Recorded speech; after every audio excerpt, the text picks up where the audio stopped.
અમદાવાદમાં ક્ષત્રિય સમાજ દ્વારા હવે આંદોલન પાર્ટ 2 કરવામાં આવ્યું છે। પરસોત્તમ રૂપાલાના નિવેદનથી નારાજ થયેલા ક્ષત્રિય સમાજની એક જ માંગ છે, તેમને ટિકિટ કોઈપણ સંજોગોમાં રદ કરવામાં આવી જોઈએ, પરંતુ ભાજપ દ્વારા આ મામલે કોઈ પ્રતિક્રિયા ન આપતા હજુ કોઈ નિરાકરણ આવ્યું નથી। જોકે ક્ષત્રિય સમાજના મહાસંમેલન અને આટલા મોટા વિરોધ છતાં ભાજપના હાઈકમાન્ડ દ્વારા રૂપાલાને હટાવવામાં આવ્યા નથી। ક્ષત્રિય સમાજે તેમના આંદોલનનો બીજો અધ્યાય શરૂ કર્યો। ક્ષત્રિય સમાજના મતે હવે રૂપાલાની ઉમેદવારી રદ થાય તેવું લાગતું નથી, જેથી હવે રાજકોટ લોકસભા બેઠક જ નહીં પરંતુ ગુજરાતની તમામ 24 લોકસભાની બેઠક પર ભાજપનો વિરોધ કરવામાં આવશે।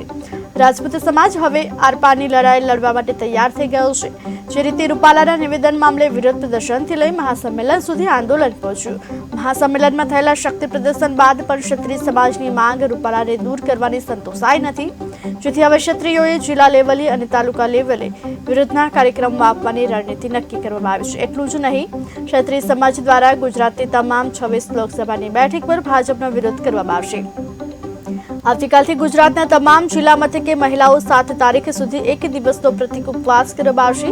5 જૂન આસ્થા કેન્દ્ર સ્થળોથી ધર્મરથ નીકાળવામાં આવશે। 22 એપ્રિલ ધર્મરથની શરૂઆત થશે। જિલ્લા કમિટી અને ગ્રામ્ય કમિટી તૈયાર કરવામાં આવશે।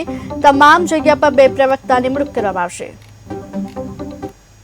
અસ્મિતાની લડાઈ લડી રહ્યા હતા। અહીં અમે લોકશાહી ઢબે બૌદ્ધિકતાથી અમે બધી જગ્યાએ લડાઈ આપી છે અને આપણે જોયું હોય કે અમે અત્યાર સુધીમાં અમારી ગરિમા સાથે જે રીતે લોકશાહીમાં લડાઈ આપવું જોઈએ, આવેદન આપવા જોઈએ, એ બધી પ્રક્રિયામાંથી અમે પસાર થયા। એક વાર્તાલાપની પ્રક્રિયા પણ જે મોવડી મંડળ સુધી પહોંચવું પડે એ પણ અમે કરી। સત્તાધારી પક્ષના અમારા નેતાઓ હતા એ પણ અમારી પાસે આવ્યા, અમે અમારો અવાજ બનાવીને એમને આગળ મોકલ્યા। એ પછી પણ અમે સીએમ સાથે, એચએમ સાથે અને માનનીય પાટીલ સાહેબ સાથે પણ અમે મુલાકાત કરી। અમારો જે પ્રશ્ન હતો બહેનો દીકરીઓની જે વાચા હતી અમે ત્યાં સુધી પહોંચાડી। એટલે અમે આ દ્વારા એમને પણ એ કહેશું કે આજે અમારી પર આવ્યું છે, આજે અમારી બહેનો દીકરીઓ પર અથવા અમારા ઇતિહાસ પર લાંછન લગાડવામાં આવ્યું છે, કાલ સવારના તમારા ઘરે પણ આવશે। એટલે આ જે છે એક નૈતિકતાની અધોગતિ જે થાય છે એની માટેનો આ સવાલ છે। તો આ સર્વ આમાં જોડાય। આજે વાત કરી તો હું એવું કહું કે 52,000 જે બૂથ છે એમાં અમારી માટે રૂપાલાભાઈ ઉભા છે, એટલે બીજી કોઈ હવે કોઈ શંકાને કોઈ સ્થાન જ નથી કે મત કોને પડશે।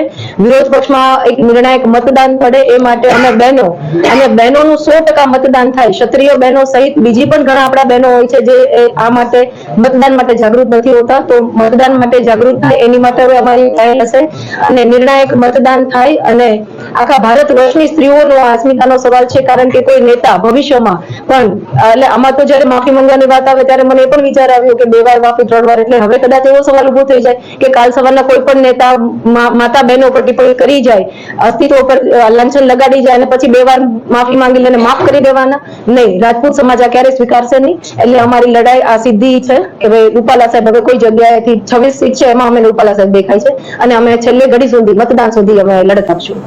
અસ્મિતા